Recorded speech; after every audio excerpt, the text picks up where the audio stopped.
ada banyak permasalahan di hulu. Dan sepertinya ini sia-sia kalau kita membicarakan sampai hilirisasi tapi yang di hulu belum sesuai tata kelola, belum sesuai keberpihakan terutama dari pemerintah dan lain-lain. Bagaimana kenyataan yang ada kalau dari sudut pandang petani? Baik, terima kasih. Sebelum menjawab itu saya ingin menyampaikan bahwa rasa kebanggaan saya terhadap profesi petani sawit ya. Jadi petani sawit ini sesuatu yang tidak saya duga sebelumnya dulu bisa terjun ke situ. Dan alhamdulillah sudah 19 tahun saya menjadi petani sawit mulai dari umur 27 sampai sekarang.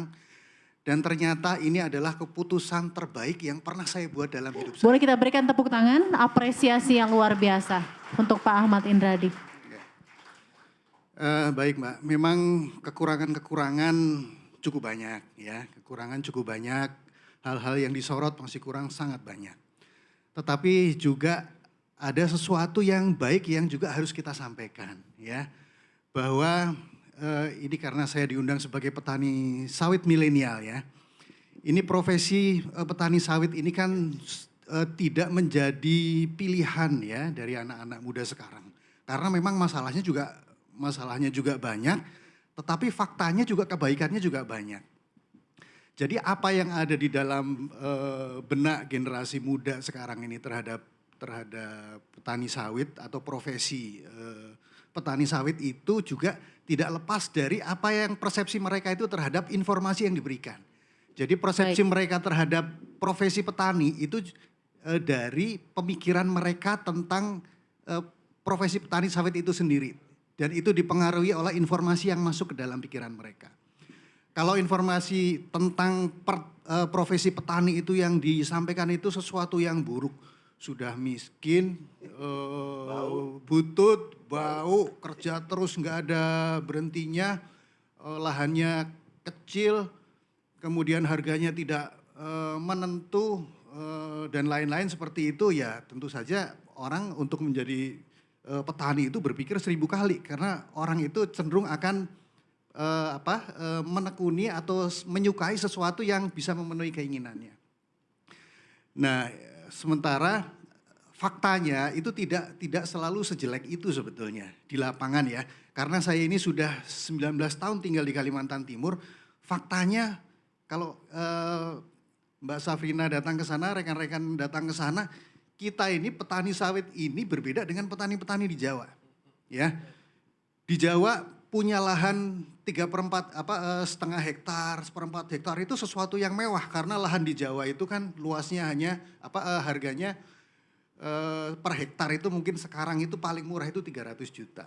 Ya. Sementara di Kalimantan Timur harga lahan itu ya atau di luar Jawa pada umumnya kita bisa mendapatkan lahan itu kurang lebih hanya 10-15 juta 1 hektar. Nah, jadi ini tantangan ya atau peluang bagi anak-anak muda sekarang. Nah, makanya masa depan anak-anak muda sekarang ini sebetulnya bukan bertani di Jawa, tapi bertaninya itu harus keluar Jawa. Nah, tetapi bertani keluar Jawa ini juga tantangannya besar. Karena saya dulu juga bertani keluar Jawa menghadapi hal-hal yang cukup ekstrim ya. Kita tinggal di tempat yang terpencil, yang tidak ada listrik, harus beradaptasi dengan lingkungan yang sama sekali berbeda dengan di Jawa. Tapi ya alhamdulillah, coba kalau kita lihat rekan-rekan kehidupan petani di Kalimantan Timur, alhamdulillah sejahtera ya. Jadi profesi petani itu menjadi satu kebanggaan karena kita ini bisa hidup, bisa pasif income ya, bisa dibilang ya. Beda dengan pertanian di Jawa, orang itu harus menekuni satu komoditi yang harus dikerjakan setiap hari. Sementara kita di Jawa itu kebun kelapa sawit ini bisa berjalan dengan autopilot ya. Saya bisa berjalan di sini, itu kebun juga aja yang mengerjakan di sana di Kalimantan Timur. Kita juga punya kendaraan yang baik, punya rumah yang baik, bisa juga jalan-jalan ke luar negeri. Saya mau nanya sama Ahmad, Bapak daerah asal dari mana Pak sebelum di Kalimantan Timur? Saya dari Jogja ya. Dari Jogja. Ya, saya ingin tahu titik poin Anda memutuskan menjadi petani kelapa sawit di Kalimantan Timur. Ya, baik. Sebetulnya orang itu mau menjadi petani lebih dahulu itu harus punya apa ya, punya top of mind. Top of mind atau cita-cita atau obsesi. Karena modal yang utama itu itu. Karena kalau itu tidak menjadi modal utama, ya buktinya ya, coba sekarang di IPB atau di Instiper yang sudah belajar pertanian sekian tahun, belajar sawit pertanian sekian tahun, berapa persen yang jadi petani faktanya? Tidak sampai 5%. Ya. Jadi kemampuan kemampuan teknis, knowledge, pengetahuan itu sebetulnya bukan faktor utama.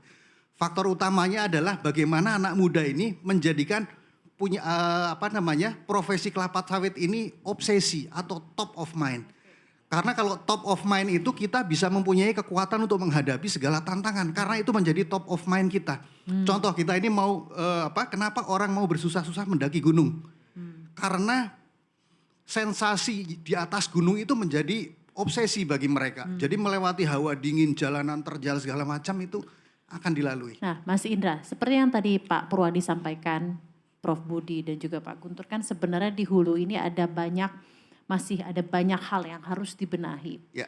Nah, realitanya apakah benar Ya. sebagai petani Anda merasakan seperti itu dan bagaimana Anda benar-benar menghadapi itu semua? Ya, baik. Ya permasalahan di lapangan ya cukup banyak ya. Memang kalau kendala, anggaplah sebutkan satu saja. Kendala yang terkait dengan produktivitas tadi. Ya. Produktivitas tadi itu sebetulnya kita semua atau semua petani sudah tahu bahwa acuan ya yang bisa dipakai untuk mencapai produktivitas tertentu itu sebetulnya sudah ditetapkan atau sudah digariskan oleh lembaga riset, oleh para peneliti bahwa jika kita ini melakukan kaidah-kaidah itu secara benar, maka itu akan tercapai, kan begitu. Nah, tapi permasalahannya sekarang ini, walaupun kita ini mengetahui bahwa itu kondisi yang harus dilakukan, tetapi kadang kondisi-kondisi di lapangan ini membuat kita ini tidak bisa melakukan itu. Ya contoh misalnya, dengan harga pupuk yang kelewat tinggi, ya. Harga pupuk yang kelewat tinggi. Jadi kenapa sekarang produksi sekarang ini rendah? Karena 1,5 tahun yang lalu apa yang terjadi? 1,5 tahun yang lalu itu yang terjadi adalah harga sawit anjlok setelah penutupan ekspor itu. Harga sawit anjlok ya cukup lama dibarengi dengan kenaikan harga pupuk yang tinggi. Jadi kurang lebih hampir 1 tahun ya. 1 tahun atau 2 periode pemupukan itu menghadapi kondisi yang berat seperti itu. Jadi banyak petani yang tidak mupuk. Dan efeknya itu baru terasa 1,5 tahun kemudian. Sekarang inilah efeknya. Makanya comply-nya terhadap standar kaidah teknis tadi dipengaruhi salah satunya juga karena harga TBS, ya harga sawit. Oke. Kemudian yang kedua oleh harga barang-barang input, ya pupuk, BBM dan lain-lain.